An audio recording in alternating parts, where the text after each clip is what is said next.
One of the leading critics of the war on AIDS is Professor Stefan Lanka, a German biologist and virologist who questions the isolation of HIV and many contradictions and lack of proper scientific reasoning behind the HIV theory, including the wrong form of treatment for a person with AIDS. The background of AIDS, and we are absolutely sure about this, is the antibiotic resistance catastrophe, killing people in hospitals like flies, because there are no antibiotics available without resistance in some bacteria. So in a state of immune suppression in the hospital, a lot of people come down with bacterial infections. This is called sepsis because of blood poisoning. When too much bacteria are growing and producing toxins, this is going to kill them in a state of reduced immunity. And we had these problems already in the beginning of the 70s. There have been kind of emergency conferences dealing with the problem because they were scared that resistance would spread and they have no antibiotica available. So they invented a very strong antibioticum, and it's not an antibioticum to say it's pure chemotherapy. It's a double folic acid antagonist. The good old sulfonamide, and two of them put together, would kill every microbe. But the problem is they were scared that in the gay scene, new resistance would develop and spread into the population.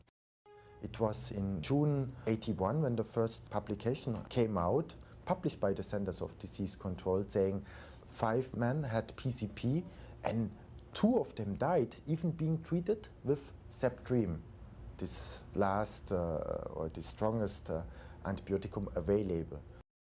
The AIDS definition was there before, saying if you have PCP and if you have KS caused by nitrites as well, because the nitrites are transformed into NO only in the smallest vessels, because the partial pressure of oxygen is high enough to perform this transformation, and NO is a very potent growth stimulant. So we have this neoplasia and hyperplasia in the endothelia, and this condition is called a Kaposi sarcoma. AIDS started partly when they said that it's possible to measure the strength of the immune system, analyzing or counting T4 cells, the so to say helper cells. But that's not possible. And it has already been published in '81 in the journal JAMA, Journal of the American Medical Association, saying that it makes no sense to count subsets even of lymphocytes because there was never a correlation. It could be high or low, and people are healthy or ill, it doesn't matter. So this was already known. But the problem was at this time already that in medicine people would not look to the facts but what is possible to sell on the market, because it was the year 1977 when it became possible to patent medical techniques. So they wouldn't care if there's any a clinical meaning behind those measurements, but they just sold it on the market. And the model of immunology would say at this time, if the immune system is weak, so cancer would appear. And that has been fundamentally mistaken, and it was wrong when they said it in '81. They knew it already in 1980 that this has been wrong.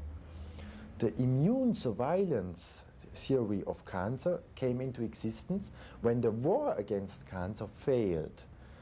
They were working with the test, with cells in the test tube, and say, look, we have a high activity of reverse transcription, therefore a virus must be inside, and the virus is the cause of cancer.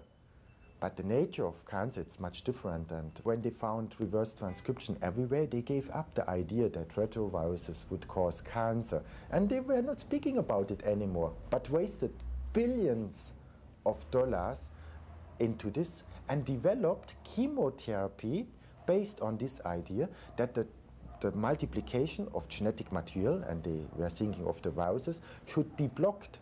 So they developed molecules which were incorporated in a growing chain of newly to build up genetic material, and which would kill the build-up or prevent the build-up of this genetic molecule, and the cell eventually has to die. The idea of retroviruses in cancer is long over, but the chemotherapy still is there because it's sold, and they have no idea why, no rational explanation why they are using chemotherapy. We know what is reverse transcription. That's the repair of mechanism of the ends of the chromosomes. Yeah? And therefore we have high activity in cancer cells or Montagnier embryonic cells. But Montagnier never said that he found the virus of AIDS. He said this could be probably an effect and to be carefully studied. When he came up with his first test, he tested 30% of the American blood donators, so let's say the general population, he tested them positive. And the industry said, no, go home, Gallo. We won't buy your test because this is going to destroy our business. And the only thing what he did, he lowered the sensitivity of the antibody test. And that you can read in your library. You shouldn't believe me a single word. That's about science. Check it. I'm not speaking about thesis, opinions, or things, foggy things. No, everything is there, and we reach the bottom line. There's no way out. They designed a test to select gay people. And when, of course, he's stimulating the cell with all kind of mitogens, carcinogens, and he, of course, added hydrocortisone, which he hasn't published. But this matters. They added hydrocortisone like people under persistent stress, hypercortisolism, that the same proteins are produced. Since '92, there is no Western blot in Great Britain because they saw it's a waste of money, It's the same principle. The only clinical picture which the different risk groups have in common, that's hepatitis. You don't find a single biopsy-confirmed PCP in hemophiliacs or in drug abusers other than homosexuals. But they overcame the problem that every gay person who admits drug abuse would be in the list of drug abusers. So they have some PCP cases. But a drug abuser or a drug abusing women not using poppers never comes down with PCP. They have the definition for women with AIDS, that's candida of the throat, right? Not of the mouth. But even when a medical doctor sees a little bit candida in the mouth, they would say it's an AIDS case, even when tested negative. That's also very important, that you don't need a positive test. Even a negative test would declare you to be an AIDS case when they confirm that you have a PCP. It's not possible to measure the strength of your immune system using the blood. It makes no sense because only 2% of those white blood cells or lymphocytes said to be responsible for immune functions are in the blood. All the others are in the tissues where they have to do their work.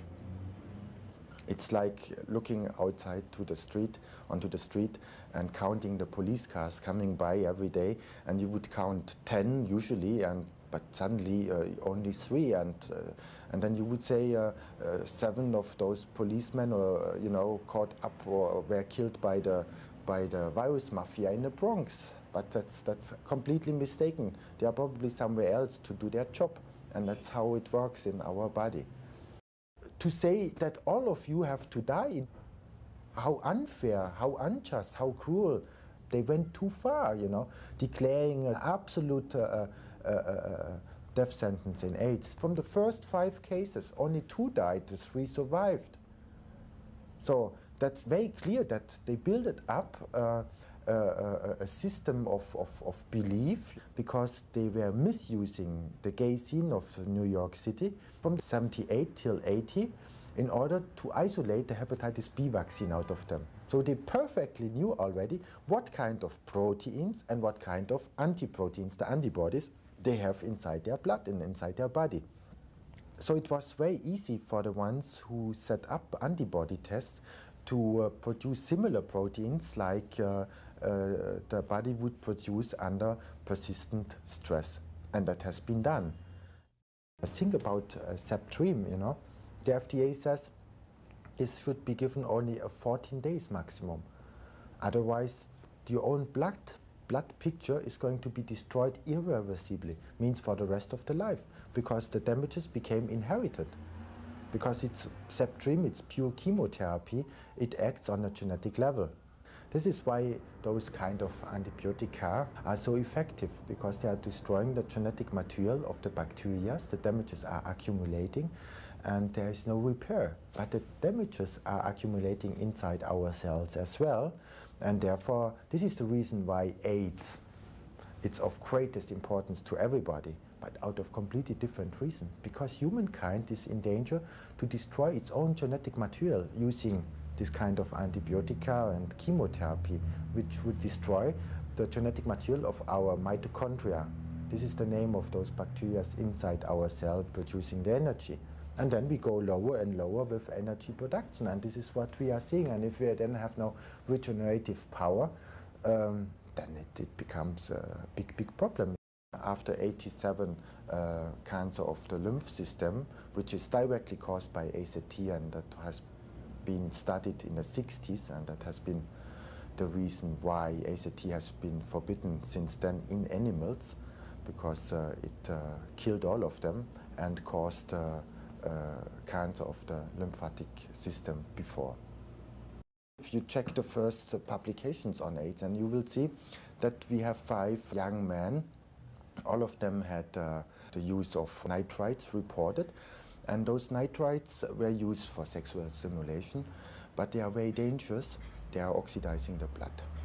And if the blood is oxidized, no energy is produced inside the body, because we need the oxygen to produce energy. And I think everybody knows this. And if this is not possible, of course, the lung itself suffers first. And when the lung suffers, there's no replacement of the old and dying cells. Fungal infections have the possibility to come in and to feed on those and this dead or dying organic matter. And this condition is called PCP. And that's a fungal infection.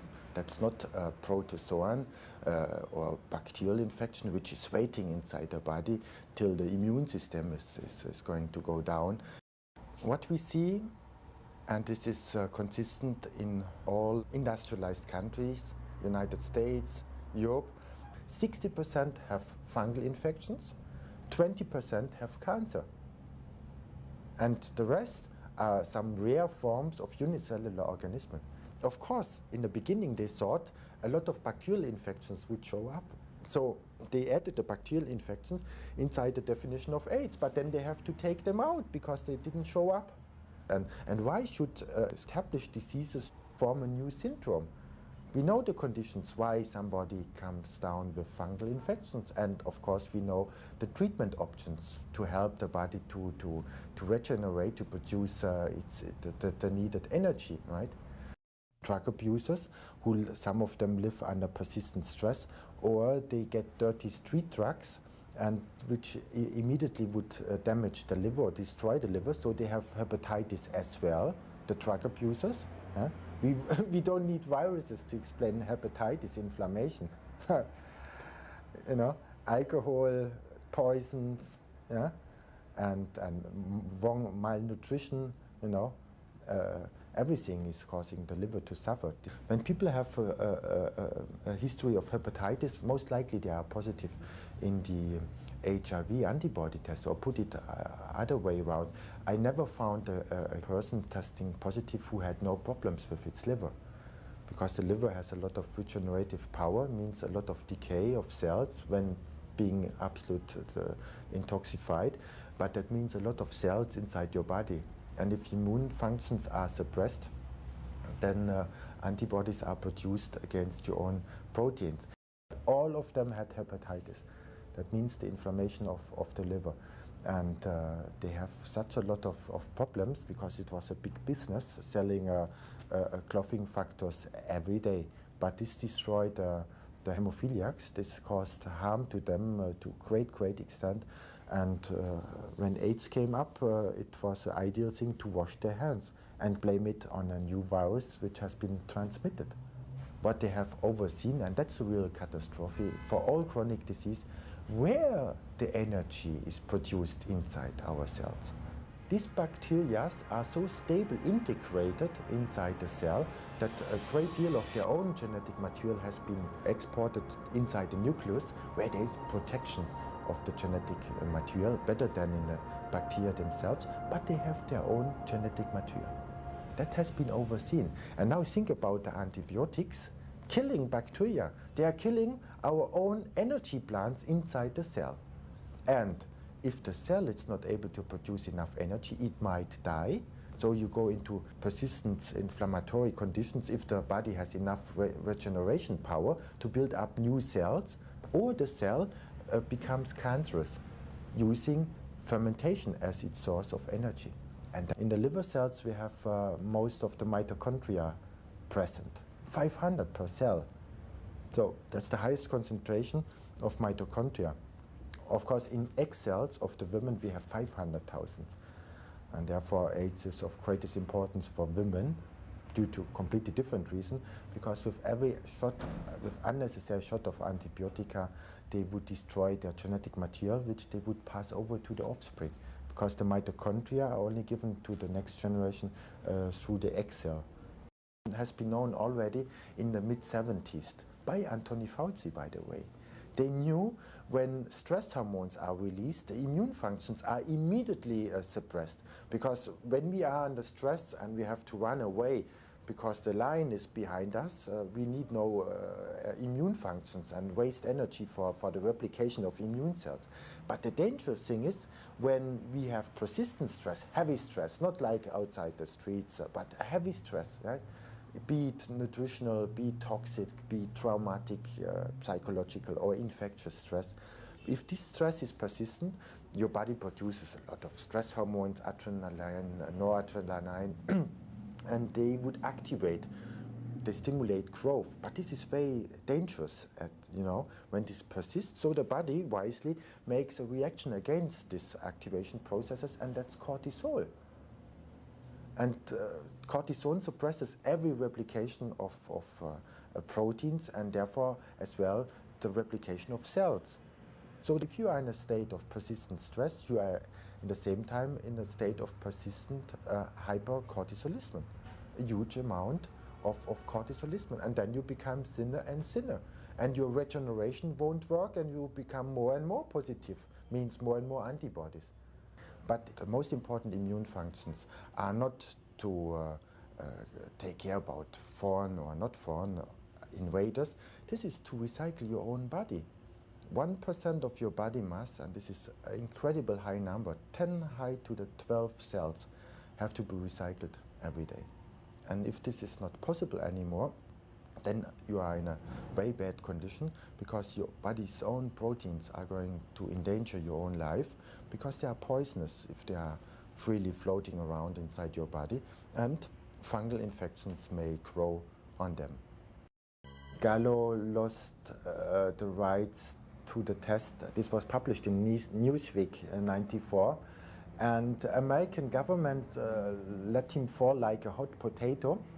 And already the industry built up a new man. This was David Ho here from New York, and he came up with a completely new model of the virus, saying now we have not a slow virus, but we have a virus à grande vitesse, at high speed. And he was using Kermali's PCR technique, which is a multiplication technique, not a quantification technique, by the way, and multiply molecules into its millions and equal those molecules with the virus, right? Absolutely ridiculous.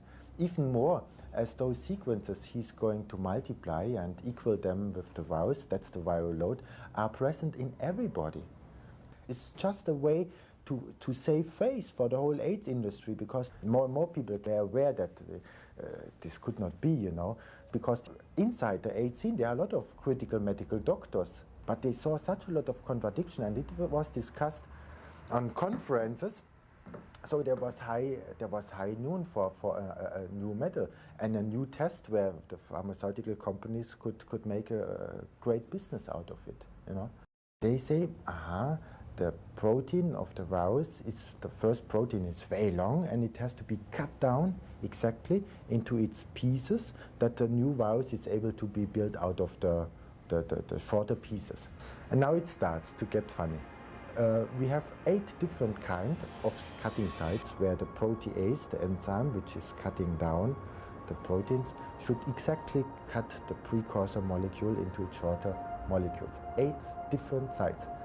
Because when they invented the HIV sequence, saying that's the genetic material of HIV, they couldn't think about such details at this time, and now they have the problem to explain it. And they explained it in a way saying, aha, the protease of HIV is unspecific.